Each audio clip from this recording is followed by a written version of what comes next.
नमस्कार मंडळी. नमस्कार. तर मंडळी आम्ही आत्ताच आलो पहा दवाखान्यातून. आज तिसरी सलाईन होती सोनूच्या मम्मीची. आणि गेलतो किती वाजता गा आपण गेलो होतो 4 वाजता. हा, तर ती 4 घंटे चालती. 8 वाजे लोक सलाईन चालली. आणि मग सोन्या फोन करत होता घरून की पप्पा भाजी काय करू. तर त्याला म्हणलं मेथीची भाजी करू. मग मार्केटमधून 2 जुड्या घेतल्या मेथीच्या 15 रुपयाला आहे ना. आणि घरी आलो तर मग भाजी करायची. हे म्हणे की बाहेरून भाजी येईल. ही लग्नातून आली पहा भाजी, वांग्याची भाजी. आणि ही एक भाजी कांदा. हे आमच्या आईनं दिलं बघा लहान्या माईच्या इथून येईल. आणि हे डोळावाशी बुकटा. तर मग म्हणलं या भाज्या आहे तर याच्यावरच ऍडजस्ट करून घेऊ. तर मग आम्ही काही भाजी केली नाही आज. आणि हे सोनूच्या मम्मीला म्हणलं तू दूध आणि चपाती खाय. तर ती म्हणे की वासच येऊ राहिला उलटे आल्यासारखं. काही बी खाल्लं तर जेवणच नाही धकत आहे. मी सकाळी पण अशी अर्धी पोळी खाल्ली आणि आता बी आहे. मी औषध म्हणूनच चालू आहे. मला बिलकुल बरं लागत नाहीये. ती आज जरा थकल्यावानी ना आजारी असल्यावानी दिसू राहिली पहा. आजारी म्हणजे 4 तास ती सलाईन चालती. परत आज 3 इंजेक्शनाचं 1 इंजेक्शन कमरात दिलं. हा पण हात सुजलेला आहे. मग बिमार नाही तर काय. मला एक तर काही बी खायला गेलं की गोड लागू राहिलं पुन्हा. काल आणि परवा पलीकडच्या हातात सलाईन होती आहे ना. आज ह्या हातात दिली. तर परत या हातात दोन्ही हात कानारले तिची. त्या हात कानारल्यामुळे ती आणखीन थोडी बोर झाल्यावानी दिसू राहिली. सुजले म्हणजे माझे हात पूर्ण चिटम झालेले पा. बोट बी दिसत असून तुम्हाला. तर आता उद्याचे दिवस राहिली सलाईन मग आहे ना. हा, तर आईलाच आज सगळा स्वयंपाक करावा लागला असता. त्यांनी चपात्या टाकल्या. भाजी करणार होते ते मेथीची. पण भाजी मग आम्ही भागून घेतलं. बाहेरून आली ना तर म्हटलं आपण तीच खाऊ. त्याच्यावरच ऍडजस्ट करून घेऊ. म्हणजे त्याला थकल्यासारखं होत नाही. कारण दिवसभर त्यांनी आज ते माती बी टाकली कॉलम मध्ये सोनूच्या पप्पांनी. त्यांचं सकाळपासून आज कामच चालू आहे. आणि माझ्याकडून काहीच काम नाही होऊ राहिलं. काहीच म्हणजे मी पलंगावरच आहे. मला पाणी बी ग्लास भरून द्यायचं मला सोनू भरून देऊ राहिला. बिलकुल काम नाही करू राहिले मी काहीच. कारण मला बरंच नाही लागू राहिलं. माझ्यामुळे त्यांच्या दोघांची दैन चालली. आमची काही दैन नाही. तू चांगली राह पोटभर खाय. आम्ही घेतो करू. मा तो अभि लय काम केलं आज. कॉलमचे खड्डे भरले माय ना. मी दररोजच काम करते भाऊ. हो ना. पण आज आता मेहनतीचं काम होतं. वजाचं काम होतं ना. काय झालं रे. ते आईने दररोजच काम करते. नाही खरं करते ना. जे काम करतं ना त्याला काम करतं म्हणावं. बरोबर. आणि जे कामचोर आहे त्याला कामचोरच म्हणावं. मी कामचोर नाही सोनू चोपा. मी कामचोर आहे गवा. मग माय इतकं काम करती तर मी आज मायच्या आवडीचे भजे आणले पा. हाय का नाही. पावशेर भजे आणले. सकाळीच आणलेले होते बरं का भजे. सकाळी आम्ही तिघांनी खाऊन घेतले. म्हणलं सोनूच्या वाटेच ठेवून दिले. तर सोनूला काही भजे आवडत नाही भजे. मग आता परत त्यांनी दोघांनी आज नात्याने घेतले. आता आई खाईन तशीच राहीन ते आता परत आईला धुवून टाकले. त्याला काही आवडत नाही.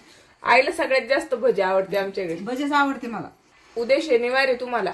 उद्या आपण आमरस करून परत भजे काढू. हा चालतो. आता पटपट खाऊन घ्या. रिकाम एक महिनाभर अजून ही बाळाती झाली की मग खायला चालत नाही. आणि मला चाललं नाही तर मला ते तुम्ही केलं तो रिकाम तुम्ही खासा ना. काय मग ते आमरस खावाटा ना. त्या दिवशी आंबे आणले आपण. काय झाडाचा आमरस झाला हो मातू. रात्री तर ते आंब्याकडे बघितलं तर बिलकुल आंबे काहीच नाही खावटत लगे. आंबेच तसे होते बिलकुल. आपल्याला आंबे चांगले भेटले नाही. घेऊन बसले आलेच वाटतं लगे ते. तुम्हाला माहिती समजपा आपण सृष्टी हॉस्पिटलला गेलो होतो. त्याच्या बाजूला इकडच्या साईडला गाड्या होत्या. मी तिथं आंबे पाहिले. त्याला आंबे म्हणते. गजानन महाराज चौकात. गजानन महाराज चौकामध्ये एकदम छान असे पिवळसर रंग असे निबर छान असे आणि केशर आंबे होते. इथं हिरवेगार केशर आंबे. म्हणजे इकडं आमच्याकडे अजून चांगले आंबे आलेलेच नाही. रंग टाकून पिकी ते लोक. रंग टाकून पावडर राहत. ते कार्बाईड पावडर राहत. मी आता दुपारा काशनाथ मामानी दिलेल्या त्या शाके आणल्या होत्या. त्या बी ते हिरवेगारच होत्या. जास्त पिकलेल्या नव्हत्या. मी सोडून एक खाल्ली. 3 होत्या वाटतं त्या. बाकीच्या फ्रीज मध्ये. तर त्या गोड लागल्या आम्हाला. काहीच नव्हतं त्याला. मामाला म्हणून पहिन मी की 2-3 किलो आंबे द्या म्हणजे म्हणून. कच्चे बी दिले ना तर मस्त पिकून जाते. त्याला की पावडरची याची लागते ना आता शाकी. आपल्याला टाइम आहे ना लागल. यंदा काही आपल्याला खार घालणं नाही. जे आले ते मस्त. यावर्षी आंबे खूप आलेले आपल्या झाडाला. एकदम खाली आलेले. सांगू नको व्हिडिओ. कोणी रातचीच तोडून नेईन. नाही हो. खायची वस्तू नेली तरी चालते. तसं नाही सुचव. खायची वस्तू काही मोठे नाही बरं का मंडळी. 200 तीनशे आंबे निघाल सगळे आहे ना. हा त्याच्यात बी आम्ही दोघं भाऊ आहे, आई वडील आहे, तर तरी बी दोन रस, तीन रस होते आमचे. हा. पण आणि माहिती का, एक मधला आंबा आहे ना आमचा, जो सगळ्यात मोठा आहे, म्हणजे फळ छोटं आहे पण आंबा मोठा आहे. त्याचा रस केला होता मी मागच्या वर्षी, एकच रस झाला होता माझ्या. बाकीचे काही आंबे खराब, काही असं लवकर तोडले गेले तर खराब झाले होते. तर त्याची चवच वेगळी होती सोनशॉप. बरोबर आहे. ती चव तुम्ही कोणत्याच आंब्याला असं किती विकत आंबे आणा तेच चव लागू शकत नाही. तर असं आहे मग मंडळी. आणि कुठं आजूबाजूच्या गावामधले कोणी व्हिडिओ पाहत असेल ना, तर आम्हाला आंबे द्या 4-5 किलो, आहे का नाही? नका मागू. नाही फुकट नाही, हा विकत द्या. हा विकत द्या. हा, पिकलेले किंवा कच्चे म्हणजे शाकी लागेल पिकू घालण्यासाठी. फुकट म्हणून तुला काय वाटलं का फुकट मागू राहिलो मी? माझा आपल्या आणून आपल्याला बाजारात चांगले भेटूनही राहिले आंबे म्हणून म्हणलं. मग ते पुरते 5 किलो आणले का, जसे जसे पिकते तसे तसे आपण खाऊ शकतो. तर आज मंडळी लय दिवसांना दूध खाऊ राहिलो मी, आणि सोबत वांग्याची शाक घ्या. याला चमच्यान टाकायच्यात. हा आता चमचा द्या. असं हलून काय हालू राहील तू वरून असं असं म्हणून. चमचे घालायचं टाक ना. हालू काहीच नाही राहिली तू, हालूच नाही राहिली ते. मला मला हाताला नाही हलवता येत ना. मग कशाला हालू राहिली? टाक ना याच्यात. तसं टाकायचं. हा टाक. मी बिमारी म्हणून एवढी परेशानी. आणि ही आपली कांद्याची भाजी, ही लय तिखट राहते, हिला काही मसाला दिसायला राहत नाही, मिरच्यात राहते आहे ना ग. फक्त मिरच्या राहत्या. कांदा बी लाल उद्याला नाही देऊ. कांदा पान त्याच्यात कसा आहे तुमच्या? कांदा बी कच्चाचे. मला नाही मायचं काम असायचे आरगळ बरोबर. स्वयंपाक वरच्यावर होतो, जेवण होते. त्यांची झोप बी होत आली असं झोपडी होत खरंच. आली असं.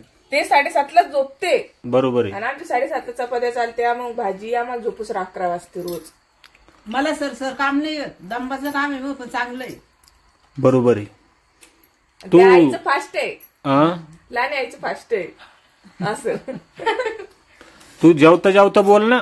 मला धक्कूच नाही राहिलं जेवायला. खावं तर लागणच ना माय. काय मग मला चिऱ्यानी दिल्या. नाही सुंजव तुम्ही नका घेऊ. दूध आहे ना. आता दूध आणि चिऱ्या तर तुम्हाला ऍसिडिटी होईल.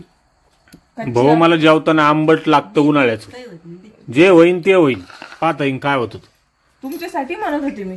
नाही आपल्याला असं चिऱ्या पाहिजे भाऊ. हो. तर मग तो जेवायचं जमलं ना. हा मग जेवायचं जमलं. तो आज लय काम करेल, पोटभर जेव. हा हा उद्या आमरस करू आता आपण. बर. उद्या आमरस करू. आणि काय करा यावेळेस आमरस करताना कुलडाई पापूड लय मोठे काढून ठेवा डब्यात ना. हा. एक पहिले मी 2 दिवस खाल्ले. 8 दिवस खराब नाही होत ना ते. नाही खराब. आमरस लोक म्हणजे ते अशा भाजीत बी आपण ते कुलडाई पापूड भिजू घालून खाल्ले ना हा. तर भारी लागतं माहिती का. कशा संग बी पण तोडी लावायला मग जेव्हा भूक लागली तेव्हा खाता येतो. आमच्याकडे बरेच जण असे की ते डब्यात तळून ठेवते बा. आता पापडाची चटणी बी करतो. तू भजी देऊन टाक रे आईला, मला खरंच आवडत नाही. वाया गेल्यापेक्षा देते आईला. आई खाई. नाही आवडत. हा तुला काय लागतं भाजी देऊ का? इकडे भाजी आहे. दे त्याला वांग्याची भाजी दे, हा, मी कोबीची दे, हा वाढू दे ना मायला. मी हलून देतो. आता हालतीच गेलं. तिला हालूतच नाही येऊ राहिलं आणि लगे हालून देऊ राहील. ती लहान लेकरांनी गंमत झाली पण आता ही. की आज ना म्हणून आम्ही की मागून आणलेली भाजी खातो म्हणून, पण आम्ही ऍडजस्ट करतो. मागून नाही आणली. मागून नाही आणून दिली ना मला. हा समोरच्याने आणून दिली ना, मागून आणली म्हणल्यानंतर डायरेक्ट वेगळाच अर्थ निघला त्याचा. नाही आणून दिली त्यांनी, पण म्हणलं मग वाया गेल्यापेक्षा आपण त्याच्यातच आपलं धोकून जात. हा तर चला मग मंडळी, चला. धन्यवाद, बाय. धन्यवाद बी म्हणता येईना. हात जोड बरं. हे पण मला असं सरळ हात जडा ना, तर मी पहिले बी असंच म्हणले नमस्कार आणि आता बी असंच धन्यवाद. तर चला मग मंडळी, धन्यवाद, बाय बाय.